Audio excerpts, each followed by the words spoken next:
So thanks very much for inviting me over. In this 10 minutes allocated to me, which I might make it 12 eventually, I will be speaking about hate and more precisely on hate directed against refugees and people seeking asylum, which is also what I research on. So what I'm speaking is actually coming out from a research paper, which is going to get published very shortly. It's in press.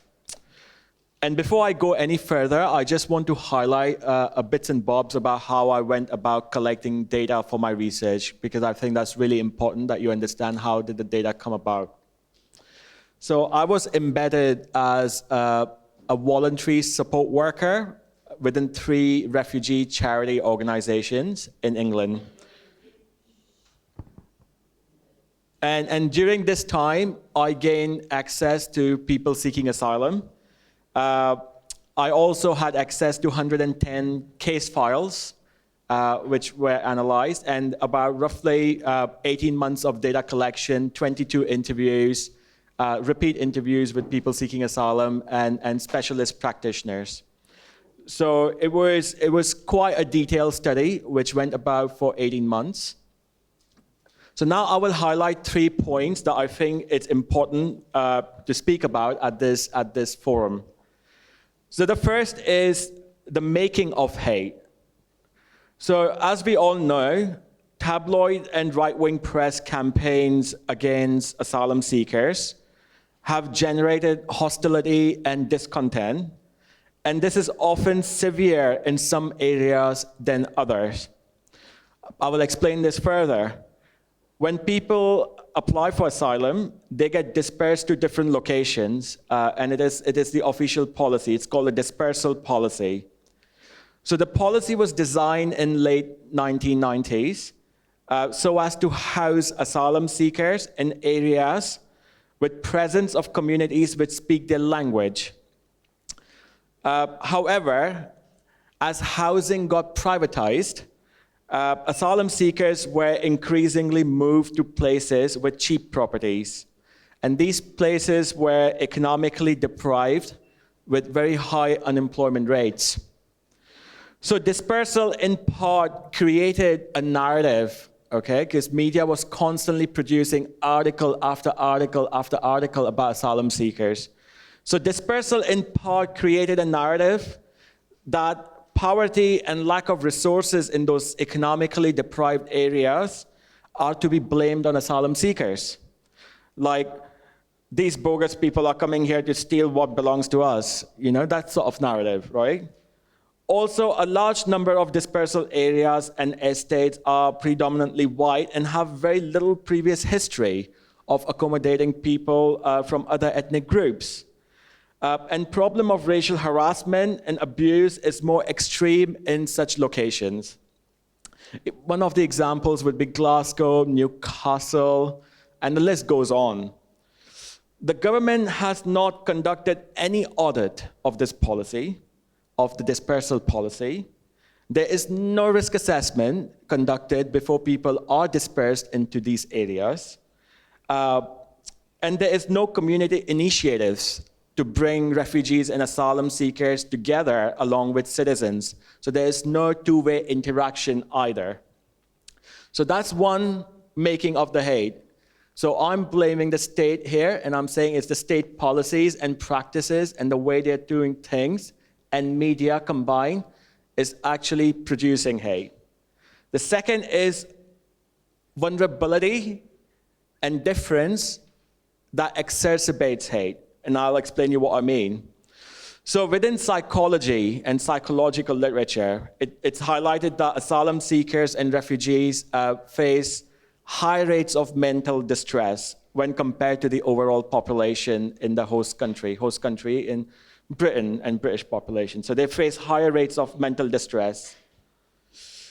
Individuals experience symptoms of acute stress, anxiety, post-traumatic stress disorder, everything that's related to pre-migratory factors, such as exposure to traumatic events, war, becoming separated from family, witnessing deaths during the while they're on their journey here.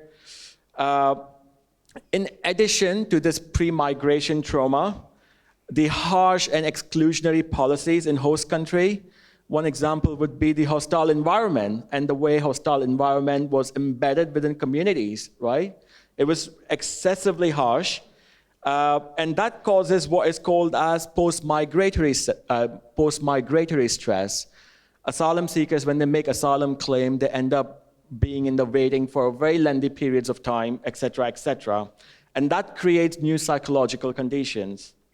So when people get dispersed into areas, like I mentioned earlier, followed by refusal of the state and government to seriously consider the pre-existing trauma, makes this group even more vulnerable to racial attacks. So as explained by one of the doctors that I interviewed, and she said that mental distress and post-traumatic stress disorder creates extra symptoms like hypervigilance. I'll give you an example from the field.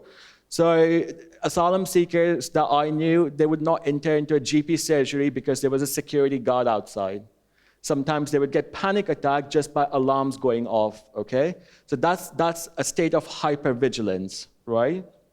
And that sort of hypervigilant behavior sometimes tends to attract negative attention and people behaving suspiciously around strangers. So this in itself, the difference and the vulnerability sometimes exposes them further to hate incidents.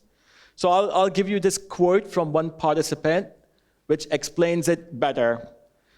She said she was from Zimbabwe and she was claiming asylum here, and she was transferred to an estate in England, which was predominantly white. This is what she says. Whenever I went out, these boys used to look at me in a bad way. At first, I thought it was just me being paranoid and going crazy. I was going to see the doctor again. Then these boys started calling me with dirty names. That kept happening for some time. Then they started throwing things at me and following me. Then I started opening my window a little bit to see if they're around. If they were standing outside, then I would stay inside. Sometimes they were outside all day. I just stayed inside and wait for them to leave. My GP writes to the housing provider because asylum housing is privatized. And he wrote to the housing provider many times. And after several months, they moved me to a different area. So as you see, there's this lack of prevention from the state to actually prevent hate crimes. There were other cases where individuals suffering from post-traumatic stress disorder were threatened with knives. They were physically assaulted, had burning objects forced through the letter boxes, and dogs being set on them as they walk outside the properties. And in one case, a pregnant woman, every time she opened her window, people used to throw stones at her. So to wrap up, I've been given the red signal to wrap up. I just want to add that we need to think more deeply and more reflectively as to what is causing hate and how can we prevent it. All right, thank you.